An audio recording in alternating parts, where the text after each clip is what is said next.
So as many of you know, the climate crisis has been a focus for CGS Brandeis for many years. However, I am delighted to announce that today's event is the first in a series of events about the climate crisis that we hope to bring to you in cooperation with our sister center at Harvard University.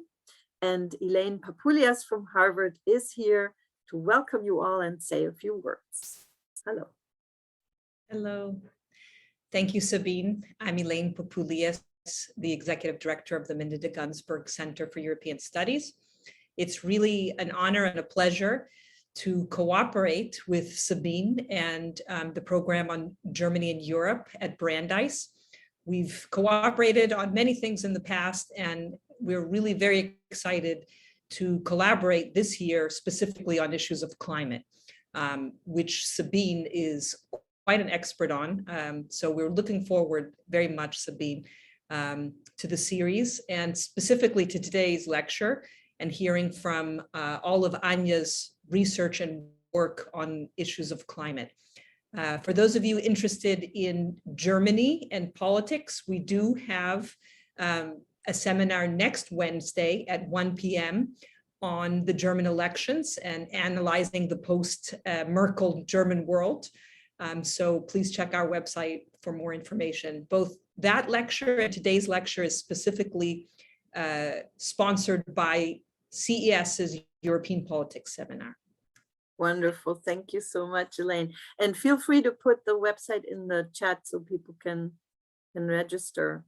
And now I'm delighted to introduce our first speaker in this new series. Anja Bierwirth is head of the research unit Urban Transitions in the Research Division Energy, Transport and Climate Policy at the Wuppertal Institute for Climate, Environment and Energy in Wuppertal, Germany. She studied architecture in Bremen and Cologne, Köln, and completed her master's studies on environmental sciences at the Fernuni Hagen. She worked as architect and in the field of environmental education. And since 2008, she's working at the Wuppertal Institute for Climate, Energy, Environment and Energy in the field of local energy and climate action policy, energy efficiency and sufficiency in buildings and sustainable urban development. And I just noticed we both studied in Köln at some point. Welcome, Anja. And you're mute, by the way. Thank you so much, and hello to everyone. Here it is evening, but I was just about to say good evening, but I know it's stupid. But nevertheless, Elaine, that would be interesting for me to hear post-Merkel world. It's really interesting how it would be discussed at Harvard, but whatever, this is not the subject today. So thank you very much for the invitation, Sabine. And it's really my pleasure to be here and share some views from Germany. So the title today, or the question you proposed to me is, so what is this now about the German floods we had in summer? Is this now the wake-up call for more climate protection? Is it the new normal? What is happening right now in Germany? So to be, I mean, I don't know in how far you really proceeded going on in these kinds of news. There were not only floods in Germany, but pretty much, of course, at the same time, just the neighboring countries, Belgium and Netherlands, were flooded. But also we had around the same time flooding in France, in Spain, in Turkey, in the UK, London, hello to London, China, India, Uganda. And so really this is a kind of new normal maybe around the world. But the thing that made it so extreme was once the amount of rain that came down. And on the other hand, there was something why a lot of people asked, is this climate change now? Because the impression of what happened was really like a trauma. And interestingly, this question is a kind of strange, because no, this is not climate change. Maybe this is a little stupid now, because maybe you know all about it, but weather is not climate, and also extreme weather is not climate change. So just briefly, weather really is what we have outside, like every day. It's nice, sometimes not so nice, but in the end, it is what we perceive. We see the sun, we feel the temperature, we feel the rain, and we see, if we are lucky and have snow, we know how deep the snow is. So this is really the weather. But climate is like taking all these different weather elements on a day over a long period of time. Usually it's at least 30 years you look at. So, and then you can see how the weather extremes and the weather per se changes over the long decades. So the climate change per se, and this is actually maybe one of the biggest problem about it, is not really tangible, but climate change is measurable. And this is what the IPCC report just announced just a couple of weeks ago, again, once more. So let's have a look at Germany and what Germany is, on which path Germany is regarding climate protection. So this is how the emissions developed from 1990 to today. So you see the emissions, the greenhouse gas emissions, they are going down, not as fast as they should go, because if you look at the goals in the end, which are not the actual goals anymore, but they were when this slide was developed, there has to be done much more. And one point which I find always very interesting is when you look at the energy use, the final energy use in Germany, you see there has hardly been any change from 1990 to today.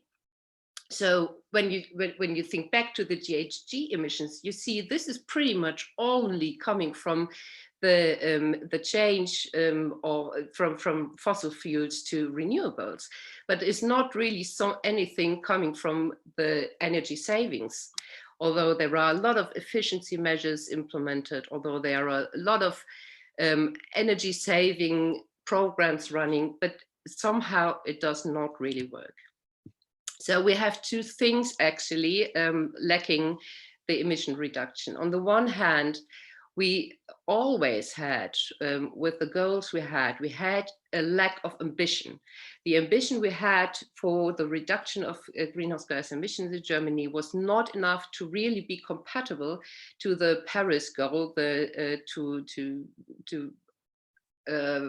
not to target, because it's not a target, but it's a limit of temperature, the global temperature by 1.5, if possible, at least well below 2 degrees, as you, I guess, know. But then we have another lack, and that is not only the ambition is not enough, but also the implementation of the plans we do have is lacking ambition. So we have actually that really quite some more duties to do, and really to raise ambition, and especially implementation. So this is a slide I took from from our governmental website, because there was interestingly they decided to become climate neutral a little earlier than the former goals were that you saw on the slides before. So the main point is you need to know, instead of 2050, we are now heading for climate neutrality by 2045, which I find quite interesting, because as I said before, we were not even on the path to climate neutrality by 2050. But it's definitely not enough to just have more ambition in the targets and in the goals. But of course, you also have to know how to get there. But I'll come back to that later. So back to the flood for a moment.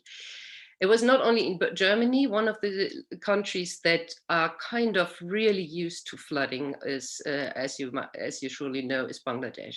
So they just, it's like regular situation there, that they have these heavy rains, the monsoons, and a couple of people asked, so, but why were you hit so badly, although you could be much better prepared than Bangladesh, for example, is because Germany is so rich compared to Bangladesh as a very poor country. But the point is, Bangladesh is poor, but they are experienced. In Germany, we might be rich, but we were completely unprepared. And that has a couple of things and a couple of elements of this not being prepared.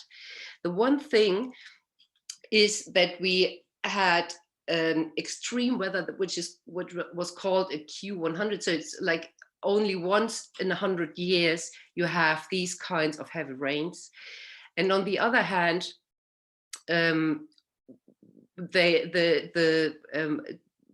actually the weather forecasts were pretty precise, and also the flooding prospects were pretty precise. But the point was the information didn't get through. I have to go back to the Bangladesh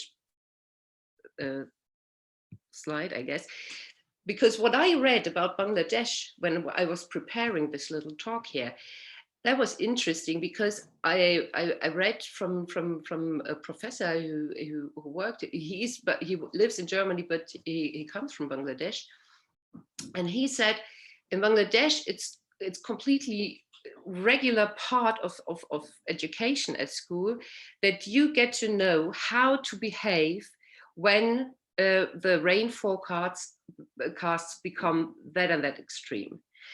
And you are taught how to take care of yourself, how you take care of your family, you are taking care of your neighbors. All this is organized in the poorest areas of Bangladesh. And that's something that is not organized, or even the information is not out there at all here in Germany.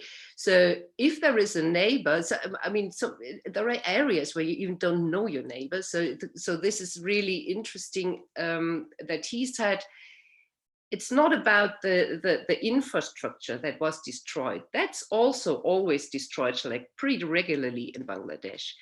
Of course, it's the question what to and how to build there, and I'll come back to that in a minute. But on the other hand, it's more about how can I take care of myself and on my family, on my neighbors. Why did we have so many deaths during this flooding? So that was the interesting question, I thought.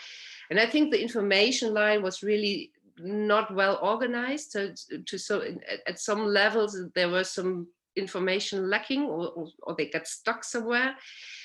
And also within the villages themselves, you saw people who had the information, they just didn't believe it. And that is what I mean with being, you can be a rich country, but when you're unprepared, you're still not, you still can be struck quite hard by such an incident. So what to do about climate change? On the one hand, of course, we have the mitigation, we have the fight against the climate protection action. And on the other hand, living more and more with these extreme weathers, we also have this area of adaptation. And adaptation is a part of what we call urban resilience. And because the expression resilience usually comes from the individual perspective, it comes from psychology. So I was wondering, what does, in a psychological way, resilience mean? And it says it's a psychological stability. If you have stresses or strokes, you have trauma, but you're still you're psychological stable. And there are people who are more who maybe answer to a trauma with depression or addiction or all these other things. We could maybe call it more or less the post-traumatic stress disorder symptoms. And resilient people don't. But resilient people they are not having like a shield. They are also affected, but they assume that it will turn off positively at a point and in the future. So this is actually the difference between, do you have a positive view to deal with the trauma or extreme situation, or don't you? And if you compare it to urban resilience, it's interesting, because what is important to remember, it is not a stable system or stable situation. It is about flexibility. It's not static. And also our cities and towns, they are not supposed to be static, but they need to be flexible to adapt to these new conditions, to adapt and to a kind of buffer these extreme strokes that there might appear. So what to do now against or for climate protection? One point, and you heard it when Sabine introduced me, I had been an architect, feels like in my former life, but so I really worked a lot with buildings. So this is still kind of a little bit in the core of my interest. And of course, you can do a lot, and there are a lot of things implemented when it comes to buildings regulation in Germany. Not so much regulated, but of course having an impact is what material do I use and where does it come from? Then if you look at this kind of steps, this is these are efficiency restrictions for new buildings that had been implemented from the 1970s to today. And it just shows how much energy per square meter a building then is supposed to use or to need at maximum. So this is what is finally efficiency. And then of course you also have the option of buildings being producing also energy, which might be the PV solar panel on the roof. And despite all efficiency, buildings, or most buildings, still need some heating. And also this is something that you can think of, where does it come from? It's not necessarily wooden pallets as here in the picture. There are all kinds of other options. But of course, in that way, you also can do, also that is climate protection if you change to renewable energies. But there is something happening here, and I think, I don't know exactly how it is in the US, but in Europe, it's pretty much in all countries, but not in that level of extremisticity maybe. So what you see here is, on the one hand, the red line, which is pretty much the efficiency I was just talking about. So this is the heating, the energy need for heat per square meter living space in Germany from the 1960s to today, which is this vertical red line. So efficiency works, the energy need per square meter is really going down. On the other hand, you have the yellow line, and this is the living space per capita, so per person in Germany. And this is pretty much in the same angle going up. What leads to the black line, that the energy need per capita in housing does not go down really. And if you remember the slide I showed you, the development of emissions compared to the development of energy use, this is exactly one of the parts why it is like that, why the energy use is not really going down. So it does matter how we live, and what kinds of buildings we build. And interestingly, we did a little survey during Corona crisis in a project, and it has a lot to do with housing situations and the perception of the quality of the own housing situation. And it was interesting because there were people who said single family homes are really well, because the risk of being infected is really low. We live here in our household, in our family or whatever. But on the other hand, there were people who said, I am so isolated. I do not have contact at all anymore. The house was already too big for me, but now that I'm even not supposed to meet anyone anymore, it's just horrible. So there are these two different groups, the one perceiving it as a quality and the others perceiving it more or less like as a prison. On the other hand, you have the multifamily houses or these apartment blocks. And also there we had two different reactions. The one, some said, I'm really afraid of being affected in, like in the hallways or on the stairs or in the elevators and all that kind of stuff. They also said it's really loud here. The neighbors are at home all the time, and the kids are playing on, in the flat upstairs. It's really annoying. On the other hand, we had people who, and interestingly, those were people who often decided on purpose to live in any kind of co-housing project or something, and they described the living together as a high quality. They said, I really feel a kind of secure, because if anything happens to me, I know that someone will realize. And not being allowed to really getting in close contact to each other, they said it's really nice to have, little talks in the evening from balcony to balcony. So also here we have like different kinds of perception what housing quality finally is. And of course, this is not only true for residential buildings, but also for non-residential buildings, because especially during the Corona time, we had like all the home office options we had suddenly, and not only options, but really there were restrictions for bureaus, for offices, for all about that. So I think it's interesting to see what happens now. Will they all go back into the bureaus? Will they all go back into their companies? Or will it be more flexible? And what happens then to all these huge amounts of square meters we have in bureau offices and other non-residential buildings that are not used intensively anymore? There is a lot of energy, a lot of resources being built in there, incorporated in there, that are not used.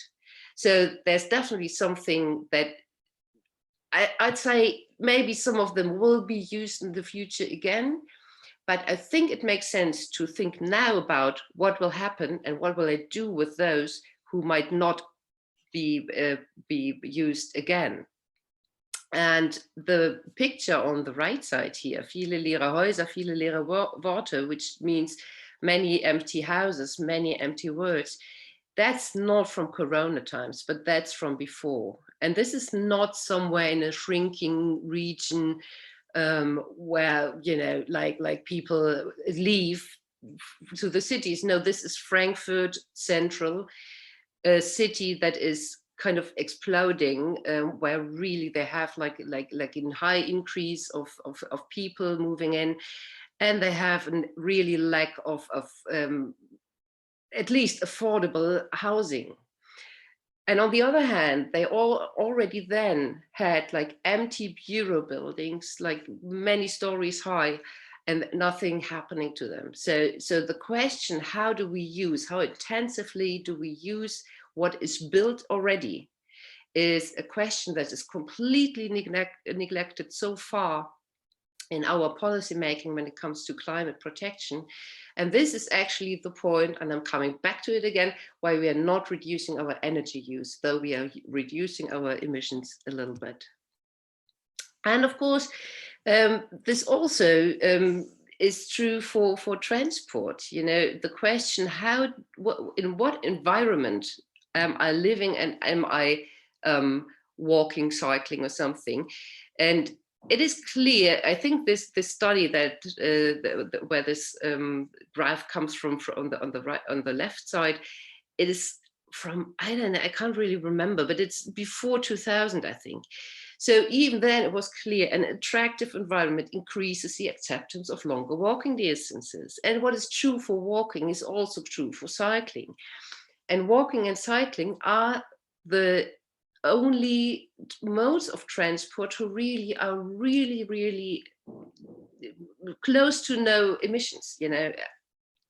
Of course, public transport is very well to use for longer distances, but this is really finally, in the end, the mode where you have hardly any emissions. So we need to really change our modes of transport, and we need the modal shift. Climate protection does not work just by having each car driving around today becoming electric. That's just not enough to reach the climate neutrality we need in the amount of time that we have left. And if you asked people, what do you prefer and how do you want to live? How do you like your surroundings? It's interesting because this is another project we did. We were in a city, and the street has to be refurbished or reconstructed anyway. So the city asked us, what would the people would like? How would the people would like the street to look like? So we had this visualization made. Oh, sorry. So the version number 1 is 50% less parking space. The picture number 2 is 75% less parking space, and the version number 2 is 100%. So no parking in the street anymore. And interestingly, the highest, the most positive reaction we got for number 2 and 3. But when we did the intervention, which was part of the project, so we closed down the street for a weekend, and we did like roll turf, and we did like, you know, little trees in boxes and stuff. So we and the children were allowed to play on the street, you know, and all that stuff, sun umbrellas and all that stuff. So we really tried to make the people experience how their street could look like if it would be reconstructed in this version number 2 or 3. And interestingly, there were people coming up, honestly, mainly elderly men who were about to really go to law against us, because they said, you are taking away my parking space that I have for 20 years in front of my door already. So what taught me that is the goal and the vision we have, the common vision. This is something that we kind of all like, but the steps towards the vision, these are the ones who are difficult and where the conflicts finally lie. But nevertheless, it's they need to be overcome. But if just in case we come to that point, you know, all our streets look nice, and we all mainly walk or use our bicycles, then of course it is important to know, what can I reach by foot or by bike? So we have like whole housing areas where you have nothing, no supermarket or no other supply. So that's definitely something that if you look at a city and the close by, like I think it's in Paris, it was first called the 15-minute city. So everything you need for your daily needs, social infrastructure like schools and kindergartens, but also, you know, food, a doctor, you know, all this kind of stuff, and even green areas should be accessible or reachable for you by foot within 15 minutes. So this must be kind of the goal we're heading for when we think about how to rearrange and reconstruct our cities. And talking about green spaces, that was actually something that was mentioned most often during our Corona survey, that people said the ones who had access to green spaces, not necessarily private gardens. I mean, they really like the private gardens, but it also could be community gardens or urban gardening, like in this picture right on the right here. So they said that was the most important thing for me. And the ones who didn't have access to green areas or any kind of green spaces, they said, this is what I miss most. So that's really, really interesting. And when we are going back to what do we need with regard to adaptation, to adapt our cities to climate change, greening is one of the most important measures we need to do. And where you do not have the space to really have green places, you still can green your buildings. And also that is something that goes very well together actually with climate mitigation, because a green roof, like on the right side here, of course, is not only a green roof that can store rainwater when there's heavy rain coming once more, or it's also, you know, it can cool if you have like these really hot periods in summer. And it also is an isolation for your roof. You know, it's not you know necessarily all have also do with this isolation stuff you need for energy efficiency. You can also have greening your buildings working for you. So the point I want to come to is what is necessary is to really think together, plan together, and finally also rebuild our cities together. So there are so many aspects that need to be considered. What a city has to be, what it has to serve for, what it has to deliver, what it has to you know, it has to be a place for so many different people. But you can really integrate all these different aspects if you start to really think and work together, which is unfortunately not what is Germany really famous for, because administrations in Germany still work really extremely in silos. So that's definitely something where you can learn from other countries and other cities, to how do we really get this integrated vision into our planning and into our development. Because it's so funny, you know, if you look at integrated views or visions, starting at the Verkehrswende. I don't know if you know that word. You know the Energiewende word. So this is just the same for mobility or for transport. So the Verkehrswende said, as I said, it can only work with less cars, not only with electric vehicles. There need to be less cars. So less cars means you have more space for conversion of streets. So less cars also mean you have better air quality and less noise. With the conversion of streets, you suddenly have space to plant more green and to develop more public spaces. And all that together works onto the vision of a healthy city. So because the city should not only be a place where you can fight pandemics or other diseases, but it also should be a place where health is saved, you know, and where you can stay healthy. Less cars means also more pedestrians and cyclists, or more space for them, because there is also more traffic safety. And traffic safety is also something that is very important for a child-friendly city. If you have the vision of a child-friendly city, this is actually, you know, going by foot or cycling, these are the modes that children have on their own to be mobile on their own. This is the only option they have.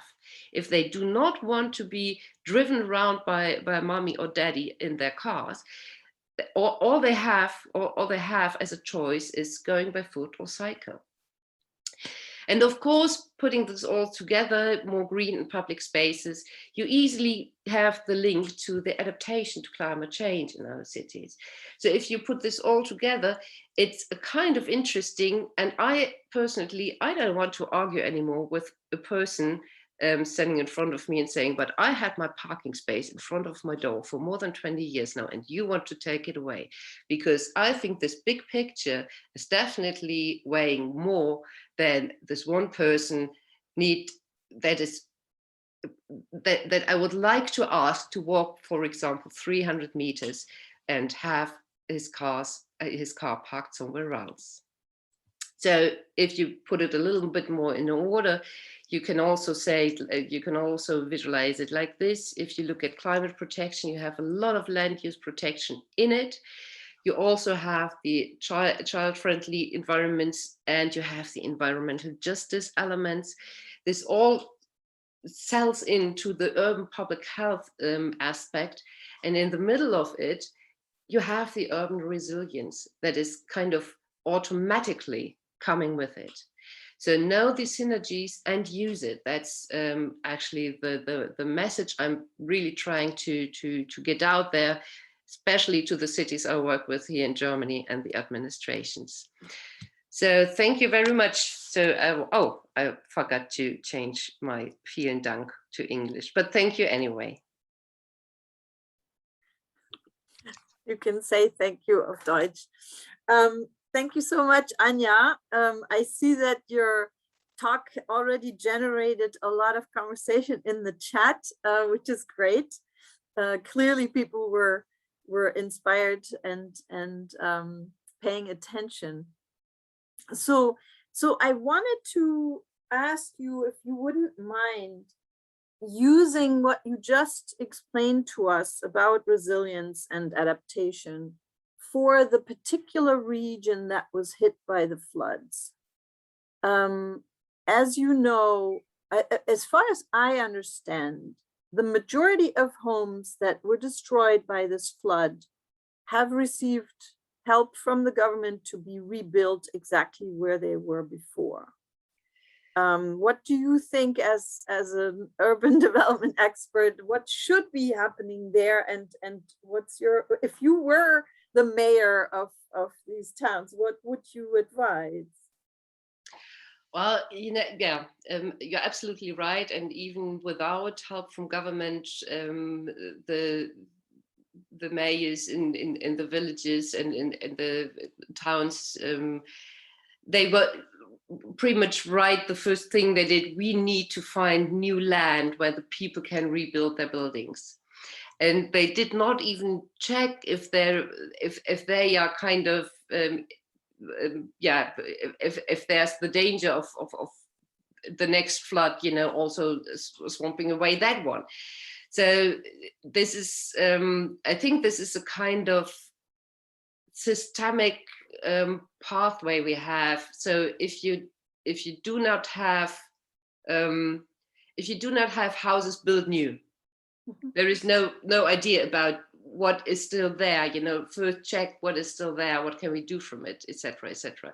So of course there were quite some houses really completely damaged that you cannot use anymore. But the question then, how do we build and where do we build? And it's not necessarily that I'm saying, all these areas that were flooded should not be rebuilt anymore. But the question is how you build. You can do a couple of things. Well, first of all, you can build, for example, without a basement. And you could put all the really sensitive stuff in, for example, either on the ground floor or even on the top floor or beneath the roof, like the heating system, electricity. This not necessarily needs to be in the basement, because that was also an extreme problem, because when the water came in and the electricity just was out of order, the electricity was in the water, which was quite dangerous. So this is something that you can do within the building. Then of course, if you look into the towns, you can also say we can do technical stuff, like maybe we have to build some more, some higher walls, or some more technical protection things. This is something that you can think about. But on the other hand, of course, you also need, and that's actually the main potential you have, to have like natural protection areas. So areas that are allowed to be flooded, that where the water just can spread.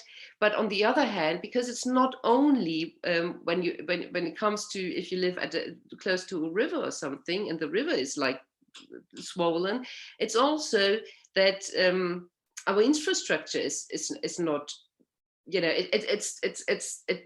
it does not have the capacity to capture that amount of rain, especially when it comes with mud and with stones, and etc., etc. So it's not only like the rivers were, doing the flooding, but also because the rain couldn't go into the canalization anymore. So there are quite some things. So have areas where water can spread easily. The how retention areas, maybe, I don't know. Retentionsfläche is the German word. So Yeah. And you need definitely more than that. So of course it makes sense to think about, where do I build what? Absolutely. Would you, if you were talking to the mayors in the area, would you say they should be expecting another such flood within a decade, possibly? Well, it's so difficult to really do this climate modeling projections. I mean, how difficult even the IPCC always, and how they argue. So what is really influencing what? And you can see specific extremes becoming more often, in specific areas, which not necessarily mean that like a Q100 flood is necessarily becoming a Q50. Well, like, which used to come every 100 years, now is every 50 years. And the question is, next time, will it be exactly in that area?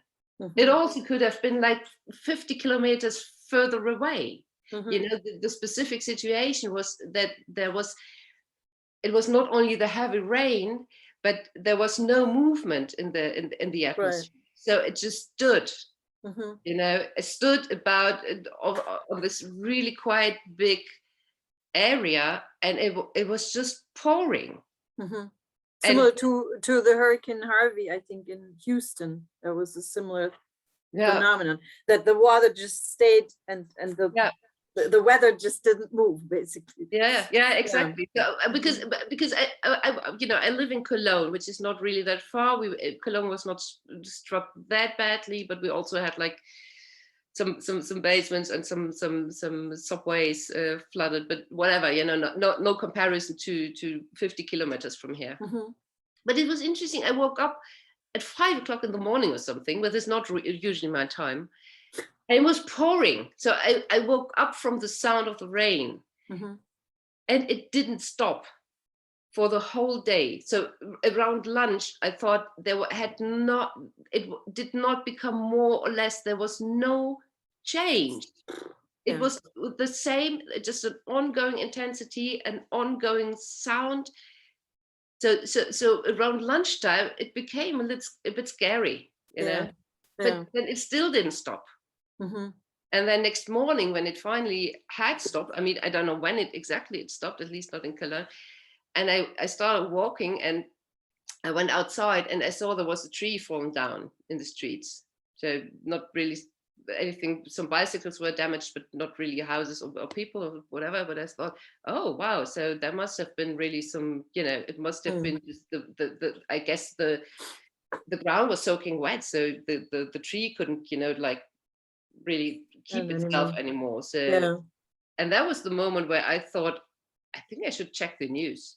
And it slowly started to come to my mind. So what really happened there? And then, of course, it started all over. I tried to reach my parents, no phone anymore, no electricity. My sister, I couldn't reach my sister also. And then it was like, then the whole procedure started. So yeah, it was an interesting experience, and I didn't realize what was coming, And so that is something you said at the very beginning, and I would love for you to delve into that a little deeper.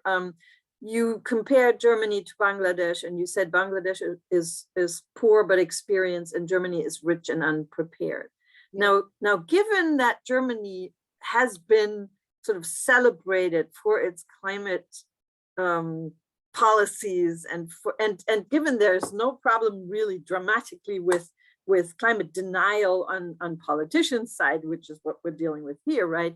How come Germany was so poorly prepared for that? Why? Yeah. Well, it is really, it's a little. I do this comparison with Corona. Actually, I do it on purpose because both situations are situations that the people, at least the people of where the flooding was, none of them experienced anything of that ever. Because the last time it was that bad in that area was more than 100 years ago. So no living person in this area, at least if not someone from Passau or Dresden, where the last really bad floodings were, maybe moved to the R region, I don't know. But it's not very likely that there are really a lot of people, and even they were not prepared. It's and also here in Cologne, of course, the Rhine is, it has like some high flooding always. Flooding, it's like all the time. But if that would happen, like similarly, this Q100, this which comes maybe 100, or there also Q200 possibilities, then that would be something that Cologne is not prepared for either. But I mean, the fact that ordinary people haven't experienced this, I mean, that's what we have experts for, no? That they say we need to prepare. What they prepare for, and that's, I mean, what really worked very well is like all these professionals, like fire workers, the technical support, what is it, technisches Hilfswerk it's called.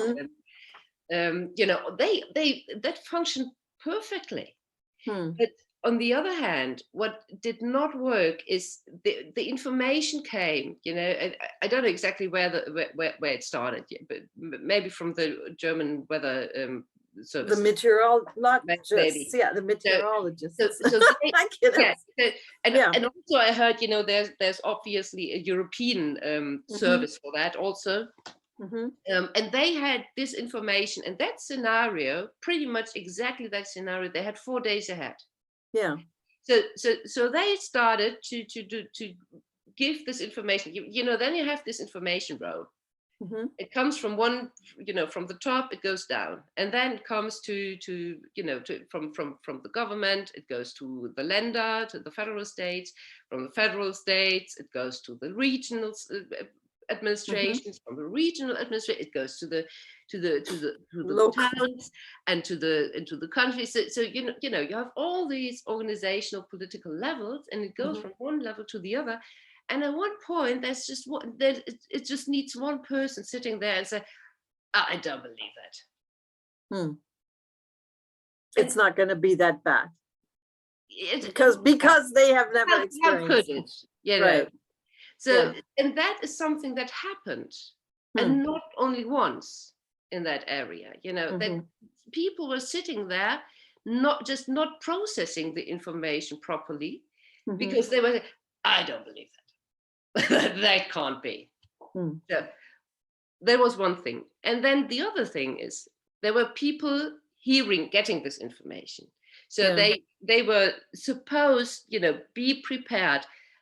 Best thing, leave your house, try to go somewhere else, go to higher places, ask your family if you can stay there, whatever. And the people said, why? We had like bad rain before. We had like, we had our cellar flooded before. No need to do that. And then it was an intensity. I mean, the point was really when the rain, and then once the canalization was stuck with mud and stones, and the water couldn't go away anymore at all, then you have this sealed areas, this massive sealed areas where the water can go nowhere, but just along the streets and into the buildings. And that was the point when the water couldn't go anywhere but rise. That was the point where it became really fast. So from this first thing, like, oh, there's a little water in the street, to like 3 meters in your own house was like an hour. So that was exactly the point where people couldn't, even when they realized, oh, this becomes really difficult now, they did not, it was too late. Then it was too late, yeah. So, and this is what I mean, you know, Bangladesh knows how to live with it. They teach it at school. If this and this information comes out, and, you know, better leave your home one time too much and nothing happens instead of one time failure. So, but so this is really the point where I think the information line is, and to know what to do. Yeah. So that's one takeaway I see in your presentation, is that you basically need to change climate education in Germany, and adaptation needs to be taught from kindergarten. Just like in San Francisco, you learn how to deal with an earthquake as a child. Japan. So that needs to become sort of a standard part of everyone's education, so that we are prepared. It's just interesting because, you know, as a climate activist, you deal mostly with people who tell you that you're exaggerating, and that you're becoming an eco-terrorist if you dictate any kind of things. And then you see this and you realize, no, we're not over-prepared, we're under-prepared. Yes, absolutely. We're not talking too much about the issue as an apocalyptic thing. We're talking too little about it as a potentially really, really, really dangerous thing. Yeah, it is. And that's striking, yeah. So I see there's more action, and please, everyone, don't let me do the questioning all by myself, because you know, I like to talk about this, but I really would love to open someone else. I think I had one hand up earlier. Nope, it disappeared. If you want to ask a question out loud, you can raise your hand. There is a raise hand function on the bottom of your screen, and you can click that. Otherwise, you know, feel free to just type your question into the Q&A box and I'll read it out loud. So now it's been July, August, September, October. So it's been 3 months. Other than making a lot of money available from the federal government, do you feel like, for example, at your institute, I mean, has this experience made a difference? Do people say we actually have to learn from this, or is it not really such a I mean, you called it a wake-up call, right? Is it a wake-up call? Is it actually waking people up? No, I questioned it, and I questioned it because there were so many people, I don't know, from newspapers, from TV, whatever, and or from any parties, you know, who wanted, because we had, you know, as we heard, Germany had just election, so, you know, the parties were coming, so we want to do an information thing, can you give us a talk, whatever. So, and then it was also, I got this question, so is this now the Fukushima effect? And I don't know. I mean, I'm not really able to look into the future, but I'm afraid not. You know, usually I'm optimistic in many ways, but I'm afraid it's still not, because if we look back, I think it was 23 or something when we had this extreme flooding in Saxony, in Dresden. Then it's not really long ago there was more in the south of Germany, around Passau, that area, you know, Bavaria. There was an extreme flooding, and all the time, and every time it is like, oh, this must be climate change now, and this is what I mean, you know, it's like weather is tangible, or an extreme weather is scary, climate change is measurable but not tangible, and this is the problem. You know? And of course, often people think about yeah, this must be, and this is really bad now. And I see it, I see it here in my little Cologne bubble I live within, and they are kind of aware. They are kind of, they have sensibility, and all this stuff, and they know a lot of, and then they talk about it. So that's really bad now, Anya, isn't it? This is climate change now. So I do my talking, blah blah blah blah. Yes, but and then the topic is done. We move to the next topic. So where are you going on holidays? Well, I'm flying to to Greece. So and I was like, and then 3 weeks later, I fly again, because then I go with my daughter. And I was, what were we just talking about? Yeah. And then it's so, and that's what I mean. This is so. Yeah, it's another form of denial in a way. It's another form of denial. Like schizophrenic point of kind of working in our brain, which works perfectly. Yeah. We are so good at it. So I think it's really, it's not just about the knowledge. I became really a fan of restrictions. It's like regulations, basically government regulations. And also, we have like, well, for example, when we are talking about urban development, and should we build there again or maybe somewhere else? I mean, this is the same thing going on everywhere. We know we have a problem with the seal surfaces when it comes to heavy rain. We know we have problems with we are overusing our land, etc., etc. We are losing agricultural land for development, for settlements, blah blah blah blah. So all this stuff. So when you're talking about when I'm talking about this, why climate protection is always also land use protection or land protection, people ask, why? And then I explain a little bit, and yeah, that's true. But do you really want to prohibit that people, or do you want to restrict that people are not allowed to live in single family homes anymore? I was like, excuse me, we have 60 million single family homes in Germany. The single family homes, in the average of the household size in single family homes is 2.3. So the name single family home is just wrong. There aren't families living.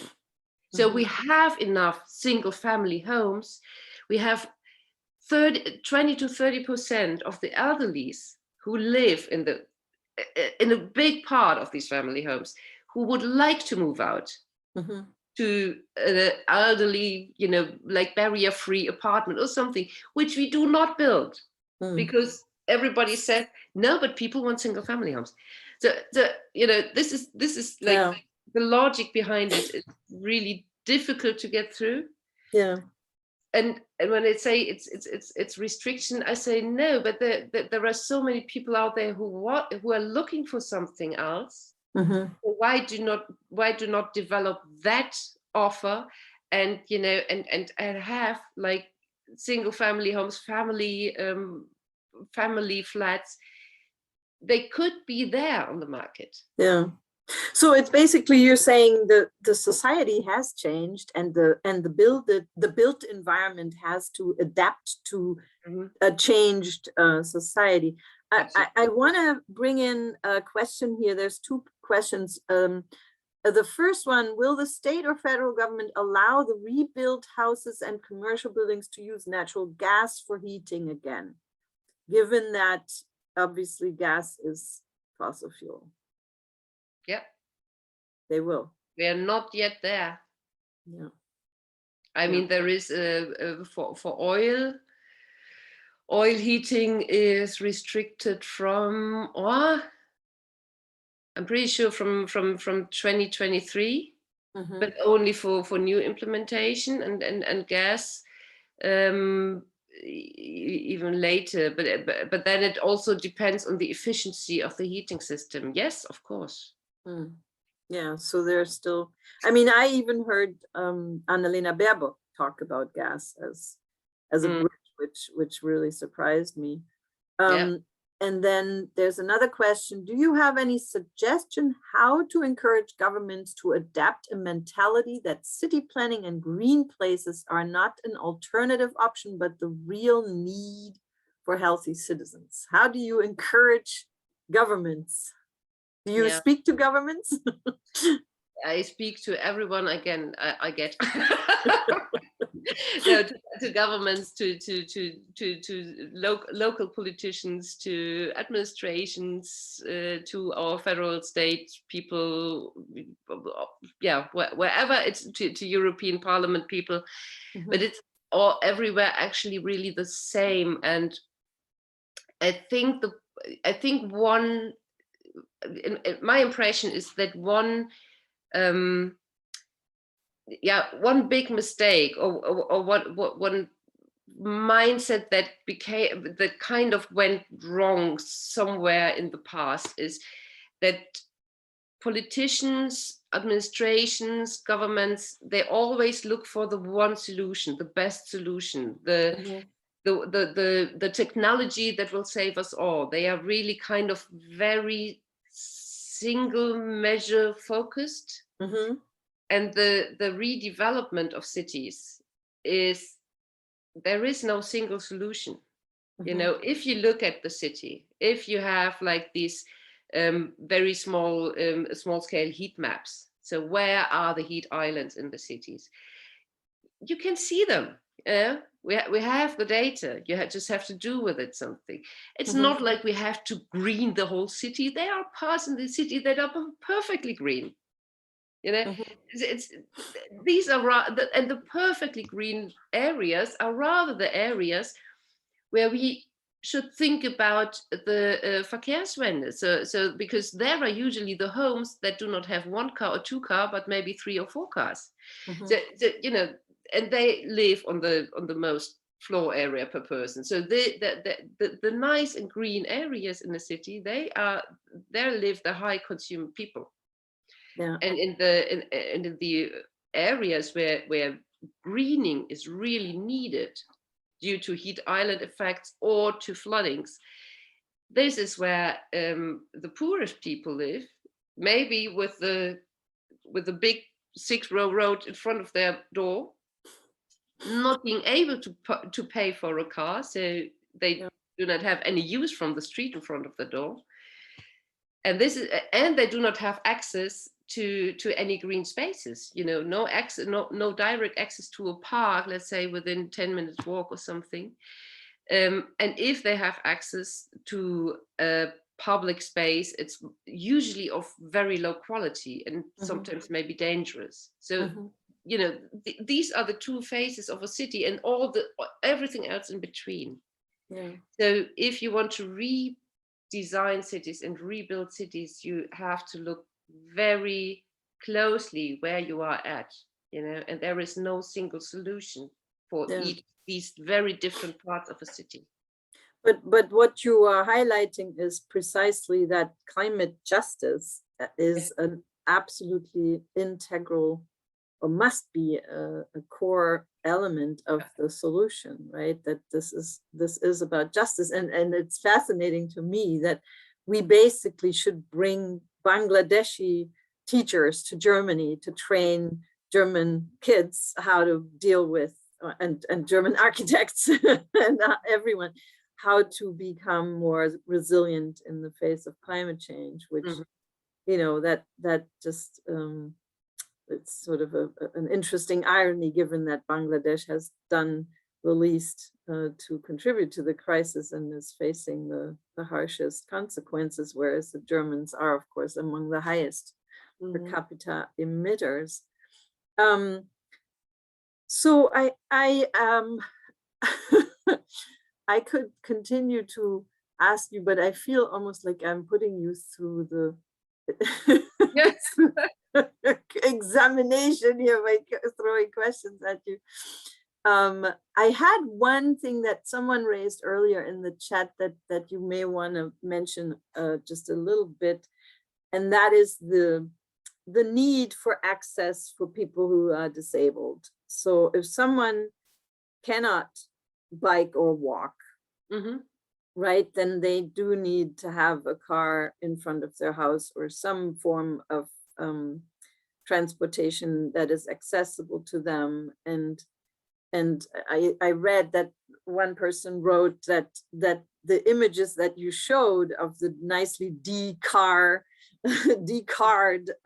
town in Dortmund scared her because she felt that this would make things less accessible to her. Yeah, of course, there are not only synergies, there might also may be conflicts. I mean, I don't know about which disability we're talking about now, but Right. there are also, for, let's say, for blind people needing some guidance on the street, and on the other side, people in wheelchairs, even making cities accessible for Mhm. different kinds of disabilities can have conflicts. So Right. that's absolutely true. But accessibility, let's say, if you are not able to walk long distances, this is also true for elderly people or for very young people. And this is what I meant with, you cannot just redesign a city, you also have to bring the supply closer. Mhm. And this can be either that the distance is Yeah. manageable, Yeah. not only for people who can cycle forever, but also for people who are not able to walk or cycle long distances.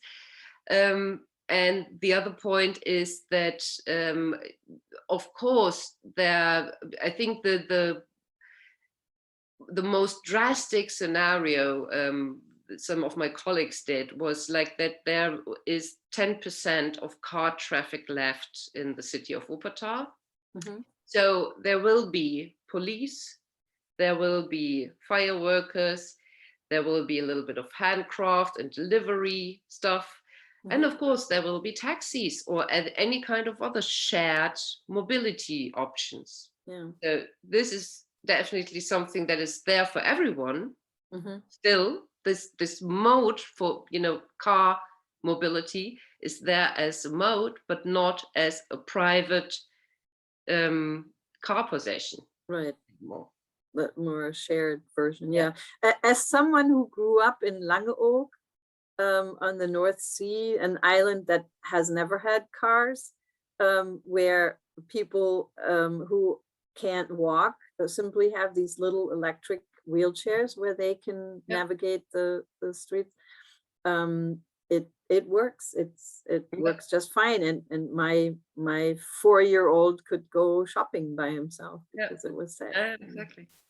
Yeah, it's not about environmental justice. I think in that case, it's also, is the city a place for children? Right, right. And this is, No, if you look at definitely. it, a healthy city, a child-friendly city, a climate or environmental just city, the pictures people draw coming from these different disciplines, Mhm. they all look alike. Yeah, yeah, yeah. That's Interesting really to think about it. convincing. Yeah, and that it's healthier for all and it's happier for all. And of course, all the things that you mentioned save time.